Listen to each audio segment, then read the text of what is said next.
Hi viewers, India's largest digital media network Suman టీవీకి స్వాగతం. ప్రస్తుతం మనతో ఉన్నారు happiness and mindfulness coach doctor Anuhya. చాలా మంది భావోద్వేగాలకు గురవుతూ ఉంటారు. అంటే ఎమోషన్స్ ఎక్కువగా క్యారీ చేసే కొద్దీ మనం ఎమోషన్స్ ఎంత క్యారీ చేస్తే అంత బాధపడుతూనే ఉంటాం. అట్లనే ఎమోషన్స్ లేకపోయినా కష్టమే. బ్యాలెన్స్ చేయడం చాలా ఇంపార్టెంట్ కాబట్టి అనూహ్యని అడిగి మనం ఈ ఎమోషన్స్‌ని ఎలా డీల్ చేయాలి అనేది తెలుసుకుందాం. నమస్తే అనూహ్య. నమస్తే అండి. అనూహ్య, మామూలుగా మనం వెహికల్స్ మీద చూస్తూ ఉంటాం. అతివేగం ప్రమాదకరమైనది అని. మనం నడిపే వెహికల్స్ మీదే అది రాసినప్పుడు, మనం జీవితంతో ఒక ప్రయాణం చేయాలి మనతో ఉన్న వాళ్ళతో. అంటే వాహనానికి వేగం అనేది ఎంత హ్మ్. ప్రమాదకరమైందో, జీవితంలో అతిగా ఆలోచించడం కూడా హ్మ్. అంతే ప్రమాదకరమైంది. అవును. ఆ అతిగా ఆలోచించే భార్యాభర్తలకు గొడవలు కానీ, ఫ్యామిలీలో గొడవలు రావడానికి, ప్రతి చోట గొడవలు రావడానికి ఈవెన్ మర్డర్‌లు, సూసైడ్‌లు కూడా ఓవర్ థింకింగ్‌తోనే వస్తాయి. నిజంగా ఇది ఎంత డేంజర్ అంటే ఫస్ట్ దీన్ని ఎలా డీల్ చేయాలి? ఇవి రాకుండా ఏమన్నా మనం ముందుగానే ఏమన్నా కంట్రోల్ చేసుకోవచ్చా? ఖచ్చితంగా. హ్మ్. ఓవర్ థింకింగ్ అనేది ఎంత సర్వసాధారణం అయిపోయిందంటే ఇప్పుడు మనకి చాలా కామన్ ఇష్యూ అయిపోయింది అందరిలోని కూడాను. అంటే ఇప్పుడు ఒక ప్రాబ్లమ్ ఉంది నీకు. నువ్వు దానికి ఏమైనా చేయగలవా? అయినా గూడా ఓవర్ థింకింగ్ చేస్తారు. నువ్వు చెయ్యగలవు అంటే ఓవర్ థింకింగ్ చేయాల్సిన అవసరం ఏముంది? నువ్వు చెయ్యలేవేమైనా. చెయ్యలేవు అన్నప్పుడు గూడా ఓవర్ థింకింగ్ చేస్తారు. హ్మ్. నేను దానికి ఏమి చేయలేకపోయాను, ఏమవుతదో ఆ! ఏంటో అని. అసలు ఆ ఓవర్ థింకింగ్ చేయడం వల్ల నువ్వు అంటే దానికి సొల్యూషన్ చేయాలి అనుకున్నా, నీ దగ్గర ఉన్నా కూడా నువ్వు యాక్షన్ అనేది తీసుకోలేవు. దాని గురించి ఆలోచించట్లేదు. ఎందుకంటే ఆ థింకింగ్‌లోనే యెస్. అయిపోతూ ఉంటుంది అలాగా. అయితే చాలా రీజన్స్ ఉన్నాయి దీనికి. అసలు ఓవర్ థింకింగ్ అనేది ఎందువల్ల వస్తుంది? మనం చిన్నప్పటి నుంచి ఫేస్ చేసిన ఎక్స్‌పీరియన్సెస్ కానీ ప్రీవియస్ ట్రామా ఏదైనా హ్మ్. ఒక సపోజ్ ఫర్ ఎగ్జాంపుల్ పిల్లోడు చదవట్లేదనే తీసుకుందాం. తల్లిదండ్రులు ఏంటి అంటే ఒకవేళ వాళ్ళ లైఫ్‌లోని వాళ్ళకేమైనా ఎక్స్‌పీరియన్స్ ఉండడం వల్ల బాగా ఎక్కువ కష్టపడి చదవడం, ఎక్కువ సార్లు చదివితే కానీ వాళ్ళకి సబ్జెక్ట్ అనేది గుర్తుకుండదు. యెస్. రాదు, అవును. గుర్తుండదు అన్నప్పుడు ఈ పిల్లాడు చదవట్లేదు అంటే వీళ్ళు ఆల్రెడీ వాళ్ళ మైండ్‌లోని ఇమాజిన్ చేసేసుకుంటారనమాట. హ్మ్. అంటే ఎందుకు? అది ఆల్రెడీ వాళ్ళకి ఆ ఎక్స్‌పీరియన్స్ ఉండింది కాబట్టి, వీడికి ఎక్కడ అలాగ ఏమైనా డిఫికల్టీస్, ప్రాబ్లమ్స్ వస్తాయేమో అని చెప్పి వాళ్ళు స్టార్ట్ చేసేస్తారు. దీన్ని డీల్ చేయడం ఎలాగా అంటే, ఇప్పుడు ఒక చెట్టుంది. హ్మ్. చెట్టుని మీరు కొట్టేద్దాం అనుకుంటున్నారు. హ్మ్. ఓన్లీ మొండెం వరకే కొట్టేస్తే, ట్రంక్ పార్ట్ వరకే కొట్టేస్తే అవుతుందా? అవ్వదు. హ్మ్. అది పైనుంచి కూడాను ఇంకా మళ్ళీ పెరుగుతది మీరు కొట్టేసినా గూడా. కింద మొదలు కింద నుంచి. మొదలు నుంచి హ్మ్. రూట్స్ నుంచి యెస్. తీయాలి. అవునా? సో, అలాగే మనం ఈ ఓవర్ థింకింగ్ అనేది డీల్ చేయాలి అన్నా కూడా దాని యొక్క రూట్ కాజ్ ఏంటి? అసలు ఎందువల్ల ఇది? వాళ్ళకున్న భయం అవ్వచ్చు, లేదా వాళ్ళకున్న ప్రీవియస్ ఎక్స్‌పీరియన్సెస్ వల్ల అవ్వచ్చు, ఏదైనా కూడా అనలైజ్ చేసుకోవాలి మనం. దేనివల్ల అవుతుంది అని ఆ రూట్స్ మీద మనం వర్క్ చేయాలన్నమాట హ్మ్. కాన్స్టెంట్‌గాను. ఇలాగే నెగెటివ్ థింకింగ్‌లో ఎలా చెప్పుకున్నామో అది అంతా ఒక లూప్. హ్మ్. కంటిన్యూయస్‌గా అంటే అలవాటైపోతుంది వాళ్ళకి ఓవర్ థింకింగ్ అనేది. దానివల్ల అన్నెసెసరీ స్ట్రెస్, యాంగ్జైటీ మళ్ళీ వాటిని డీల్ చేసుకోలేక వాటికి అసోసియేటెడ్ ప్రాబ్లమ్స్ ఇంకొకటి ఇవన్నీ హ్మ్. వస్తాయన్నమాట. ఈ ఓవర్ థింకింగ్‌లోనే డిప్రెషన్ వరకు కూడా వెళ్ళిపోవచ్చు మనుషులు. ఓకే. ఆ డిప్రెషన్‌లోనే సూసైడ్‌లని ఇలాంటివన్నీను చూస్తూ ఉంటాం. మర్డర్‌లని హ్మ్. ఇందాక మీరు చెప్పినట్టు. మీకు ఏదైనా ఒక థాట్ వచ్చిందనుకోండి, మీరు క్వెషన్ చేసుకోవాలి మీకు మీరు. హ్మ్. అది ఎంత వరకు నిజం? కరెక్ట్. చాలా వరకు అందులో నిజం ఒక 10% కూడా ఉండదు. హ్మ్. 90% మించి మన మైండ్‌లోని ఒక ఊహించుకొని జడ మొత్తానికి అంతే అల్లేసినట్టు అంతే. అల్లేసుకుంటూ వెళ్ళిపోతామనమాట. ఒకదానికొకటి, హ్మ్. ఒకదానికొకటి ఊహల్లోని. సో, మనం అది స్టాప్ చేయాలి. అవేర్‌నెస్ తెచ్చుకోవాలి మళ్ళీ ఇక్కడ. Conscious awareness. మీకు ఆటోమేటిక్‌గా మీరు ఓవర్ థింకింగ్ ప్యాటర్న్‌లో పడిపోతున్నారంటే నో. నేనిది ఇలా చేయకూడదు. మీకు ఆ టైంకి వచ్చినా కూడాను మళ్ళీ క్వెషన్ చేసుకోండి. ఇప్పుడు చదవట్లేదు వాడు. ఓకే. చదవట్లేదు. నిజంగానే చదవట్లేదా? చదవట్లేదంటే ఏమవుతది? మీరేమైనా చేయగలరా దానికి? హ్మ్. మీరు చేయగలరు అంటే మీరేం చేయగలరు? ఎక్కడ ప్రాబ్లమ్ ఉంది? అలాగా కూర్చొని అనలైజ్ చేసుకొని దానికి కావాల్సిన స్టెప్స్ అనేవి వేసుకుంటా, అలా తీసుకుంటూ వెళ్ళొచ్చు. ఇది ఒకటి. రెండోది ఏంటి అంటే డైవర్షన్ మళ్ళీను. ఎలా డైవర్ట్ చేసుకుంటారు?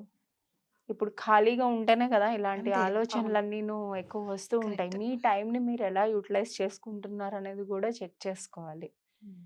లేకపోతే అలాగే ఏదో ఖాళీగా ఉన్నప్పుడు ఒక థాట్ అనేది వస్తది. ఒక ఆలోచన వస్తది మైండ్‌లోని. అలా దానికి ఇంకొకటి, ఇంకా దానికి ఇంకొకటి. పడుకునేటప్పుడైతే ఇంకా ఎక్కువ వస్తూ ఉంటాయి. హ్మ్. రేపు పలానా రోజు నీదుంది. ఇది ఇలా అవ్వట్లేదు అంటే అది ఎక్కడి వరకు వెళ్ళిపోవచ్చు అని. హ్మ్. నేనేమంటానంటే వెళ్ళిపోండి పోనీ అక్కడి వరకు వెళ్ళండి. మాక్సిమం ఇందులో వర్స్ట్ సిట్యుయేషన్‌లో ఏమవుతదనేది గూడా మీరు కరెక్ట్. ఆలోచించుకోండి. అంటే ఇక్కడ ఏమవుతుంది మీరు ప్రిపేర్డ్‌గా ఉన్నారు. హ్మ్. సో, మీకొకసారి అది వచ్చేసింది అంటే మీరు ఇమ్మీడియేట్‌గా బ్రేక్ చేసుకోగలరు. రాసుకోండి. ఏమేమి చేయగలరు మీరు పనులు. దానికి కావాల్సిన యాక్షన్స్ ఏమేమి తీసుకోగలరు. ఒకదాని తర్వాత ఒకటి దానికి కావాల్సినవి ఏం చేయాలి. హ్మ్. ఇప్పుడు మీ పిల్లోడు చదవట్లేదంటే వెళ్లి మీ అబ్బాయితో కూర్చొని మాట్లాడండి. అసలు ఎందుకు చదవలేకపోతున్నాడు? సబ్జెక్ట్ దానికి బోలెడు కారణాలు ఉండొచ్చు. రైట్. చెప్తున్న సబ్జెక్ట్ అర్థం కాకపోవచ్చు. లేదా తనకి కష్టంగా ఉంది టీచర్ చెప్తుంది అర్థం కాకపోవచ్చు. లేదా ఇంకొక రీజన్ కూడా ఉండొచ్చు. పిల్లలు ఏడిపించడం వల్ల తను కాన్సంట్రేట్ యెస్. చేయలేకపోతూ ఉండొచ్చు. ఇంట్రెస్ట్ కూడా అసలు ఇంట్రెస్ట్ ఉండకపోవచ్చు. టీచర్ బాగా ఉండకపోవచ్చు. చెప్పినా ఇక్కడ ఇంట్రెస్ట్ లేకపోవడం వల్ల హ్మ్. ఎక్కదు మైండ్‌కి. చాలా ఉంటాయి. పర్ఫెక్షనిజం అవసరం లేదు జీవితంలోని. ఓవర్ హ్మ్. థింకింగ్ కూడా అక్కడి నుంచే వస్తది. కరెక్ట్. ఓకే. అవ్వాలి. కానీ పెర్ఫెక్ట్‌గా అవ్వాలని లేదు. It's okay to not to be okay అని కూడా చెప్తారు హ్మ్. అందుకనే. హ్మ్. మనం ఎలా ఉన్నామో అలాగా బానే ఉన్నాం. ఈ ఓవర్ థింకింగ్‌లోనే ఇంకా ఎక్కువ ప్రాబ్లమ్స్ వస్తా ఉంటాయన్నమాట. So, okay. మైండ్‌ఫుల్‌నెస్ ప్రాక్టీస్ చేసుకోండి. చిన్న డీవియేషన్ ఇలాగ ఒక 5 మినిట్స్ మీరు deep breath in, breath out కనుక చేశారు అంటే మీకొక అక్కడ పాజ్ పడతది. మీకొక ప్యాటర్న్ బ్రేక్ అవుతది. హ్మ్. సో, ఫర్దర్‌గా అలా చేసుకుంటూ ఉండొచ్చు. పిల్లలలో కూడా ఈ ఓవర్ థింకింగ్ అనేది ఉంటుందా అనూహ్య? ఆ! కదా! ఉంటుంది. సో, అంటే ఇప్పుడు మన పిల్లల్ని ఎలా ఐడెంటిఫై చేయాలి? వీళ్ళు అంటే మనం కొంచెంగా హ్మ్. చిన్న ఏజ్‌లోనే వీళ్ళు ఆలోచించడం మొదలుపెట్టారు. దీన్ని హ్మ్. అంత దాకా తెచ్చుకోకుండా పిల్లల్ని మనం ఎలా డీల్ చేయాలి? పిల్లల్లోని ఓవర్ థింకింగ్ రావడానికి కూడా మనం పేరెంట్సే కారణం. హ్మ్. అన్‌రియలిస్టిక్ ఎక్స్‌పెక్టేషన్స్ పెడతాం వాళ్ళలోని. కరెక్ట్. అంటే నువ్వు అది అలా చెయ్యాలి. నువ్వు అంతవరకు రీచ్ అవ్వాలి. పుష్ చేస్తా ఉంటాం. కానీ పుష్ చేయడం కరెక్టే పిల్లల్ని. ఎంతవరకు పుష్ చేయగలగాలి మనం? హ్మ్. వాళ్ళ ఒక సామర్థ్యం ఎంత అనేది మనం తెలుసుకోవాలి ముందు. హ్మ్. అంటే అది ఎక్కడి వరకు వెళ్ళిపోతుందంటే నేను ఎక్కడో విన్నాను. వన్ ఆఫ్ ద క క్లయింట్స్ షేర్ చేశారనమాట. ఒక 10థ్ స్టాండర్డ్ అమ్మాయి మొన్న హ్మ్. ఎగ్జామ్స్ రాసినప్పుడు హ్మ్. అమ్మాయి ఓకే. యావరేజ్ స్టూడెంట్ అనుకుందాం. హ్మ్. ఇంట్లో నీ పేరెంట్స్ ఏంటి అంటే, నువ్వు ఎంతవరకు కష్టపడి చదువుతావో, హ్మ్. నీకొచ్చే రిజల్ట్ బట్టే మేము సమాజంలో మా మొహం అనేది మేము అస్ చూపించుకోగలం. ఓకే. మేమెలా తిరగగలం, నలుగురితో మా రిలేషన్స్ అనేవి ఎలా ఉంటాయి, దానికి కారణం నీ మార్క్స్ మీ మీదే మార్క్స్. డిపెండ్ అయ్యి ఉంటది అని. హ్మ్. ఏమైంది? అమ్మాయి వచ్చి ఏం చెప్పిందంటే, "మేడం నేను కాన్సంట్రేట్ చేయలేకపోతున్నాను. హ్మ్. నేను చదువుతూనే ఉన్నాను కానీ నాకు తెలీదు. హ్మ్. నాకు ఏమవుతదో తెలీదు. ఒకవేళ నేను రాయలేకపోతే, నాకు గుర్తుండకపోతే" యెస్. పేరెంట్ ఏమో ఏం కంప్లెయింట్ చేస్తారు, మా అమ్మాయి చదవట్లేదు అని. హ్మ్. ఇక్కడేమో అమ్మాయి అది ఫీల్ అవుతూ ఉంది. సో, హ్మ్. ఇక్కడ అమ్మాయి ఏం చేస్తుంది? ఓవర్ థింకింగ్ చేస్తుంది. ఖచ్చితంగా. ఓవర్ థింకింగ్ చేస్తూనే తను చదవాలనుకున్నా కూడాను చదవలేకపోతుంది. హ్మ్. చదువుతున్నా కూడా తనకి ఎంత వరకు గుర్తుంటుందో అనేది తెలియట్లేదు. దానికన్నా మనం మంచిగా చెప్పాలి. ఇంకొక కరెక్ట్. విధంగా నువ్వు హ్మ్. చేయగలవు. రైట్. నువ్వు ఖచ్చితంగా ఇది చేయగలవు అనేది ఒకటి ప్రోత్సహిస్తూ ఉండాలి. రెండోది ఇది అంత ముఖ్యమైనది కాదు. It's okay to fail. Right. నువ్వు ఫెయిల్ అయినా కూడాను మేమున్నాం నీకు. హ్మ్. నువ్వు మళ్ళీ చేయగలవు అన్న ఇప్పుడు ఎవరైనా మనకి వెనకాతల ఒక అండగా ఉన్నారు అంటే చాలు వాళ్ళు ఏం చేయకపోయినా పర్లేదు. కరెక్ట్. ఒకళ్ళు అండగా ఉన్నారు, ఒక సపోర్ట్ మనకుంది అంటే వాళ్ళు వెళ్ళిపోతారు రైట్. ఇంకా అవును. జీవితంలో ముందుకి.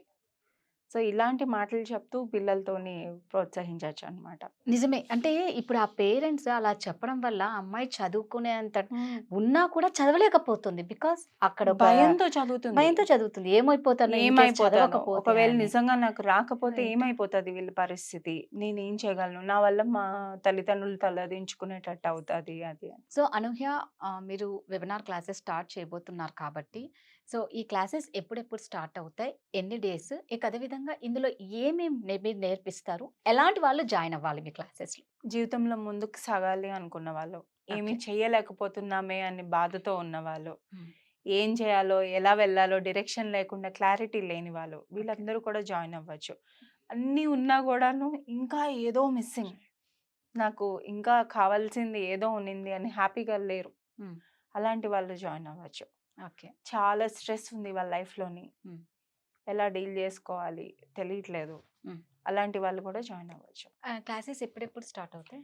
క్లాసెస్ ఈ మంత్ 21, 22, 23 3 డేస్ ఉంటాయి. సో ఇదండి అనూహ్య చెప్పినట్లు మీకు ఎవరికైనా ఇలాంటి వాళ్ళు ఉండి అంటే ఇది ప్రతి ఒక్కరికి ఇంపార్టెంటే కాబట్టి ఎవరైనా సరే ఇంట్రెస్ట్ ఉంటే కింద స్క్రోల్ అవుతున్న నెంబర్‌కి కాల్ చేసి కాంటాక్ట్ అవ్వండి.